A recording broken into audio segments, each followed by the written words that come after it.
नमस्कार। UP board में high school के विद्यार्थियों को प्रमोट करने में एक फिर से बड़ी प्रॉब्लम आ रही है कि अधिनियम में छमाही प्री बोर्ड परीक्षा अनिवार्य नहीं, तो कैसे देंगे रिजल्ट। हिंदुस्तान के पोर्टल पर आज ये खबर छपी है, हम आपको विस्तार से पढ़कर सुना रहे हैं। कोरोना काल में यूपी बोर्ड के हाई स्कूल छमाही और प्री बोर्ड परीक्षा के प्राप्तांक और पूर्णांक मांगने के बाद बोर्ड परीक्षा निरस्त करने की चर्चा तेज हो गई है। हालांकि बोर्ड जिस तरह से 10वीं के 29,94,312 छात्र छात्राओं को प्रोन्नत करने की तैयारी में है, उसमें कुछ अड़चने हैं। यूपी बोर्ड के अधिनियम में छमाही या प्री बोर्ड परीक्षा कराने का कोई प्रावधान ही नहीं है।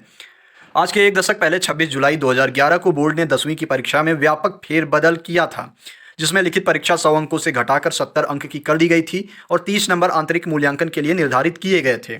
स्कूल स्तर पर होने वाले आंतरिक मूल्यांकन का रिकॉर्ड तो मिल जाएगा, लेकिन बड़ी संख्या में स्कूलों ने छमाही और प्री बोर्ड परीक्षाएं कराई ही नहीं हैं। इस कारण लाखों छात्र छात्राओं के प्राप्तांक और पूर्णांक का कोई रिकॉर्ड नहीं है। ऐसे में उन्हें 11वीं कक्षा में प्रोन्नत किस आधार पर करेंगे। हालांकि बोर्ड के अधिकारी कह रहे हैं कि 13 अगस्त 2020 को जारी शैक्षिक पंचांग में फरवरी के तीसरे और चौथे सप्ताह में प्री बोर्ड परीक्षा के निर्देश दिए गए थे, लेकिन जिन स्कूलों ने प्री बोर्ड परीक्षा नहीं कराई उनका क्या होगा, इस प्रश्न का जवाब किसी के पास नहीं है। वैसे कहा तो यह भी जा रहा है कि बोर्ड के पास 4 विकल्प हैं। बोर्ड ने चारों विकल्प के संबंध में शासन को प्रस्ताव भेज दिया है। अंतिम निर्णय शासन को लेना है। 4 जो विकल्प है उसमें से पहला विकल्प ये है कि छमाही और प्री बोर्ड परीक्षा के आधार पर प्रोन्नत करने की चर्चा है। हमने आपको ये बात कल बताई थी। दूसरा विकल्प यह है कि गुजरात की तरह सभी बच्चों को पिछला शैक्षणिक रिकॉर्ड देखे बिना प्रमोट कर दे। ये भी हमने आपसे एक दिन इसका भी जिक्र किया था एक वीडियो में। तीसरा विकल्प यह है कि स्कूल के पिछले 3 साल के रिकॉर्ड को आधार बनाकर औसत परीक्षाफल घोषित कर दे। इसकी भी मैंने आपसे चर्चा करी थी।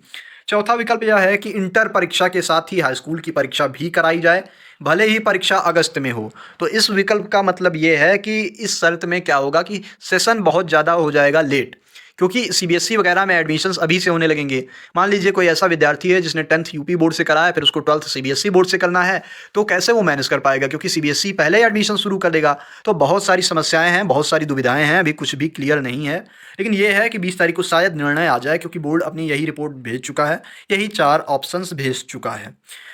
यूपी बोर्ड से संबंधित खबरें हम अब तक आपको सही और सटीक जानकारी देते रहे हैं और भविष्य में भी देते रहेंगे, तो स्टे ट्यून्ड रहिए। धन्यवाद, नमस्कार।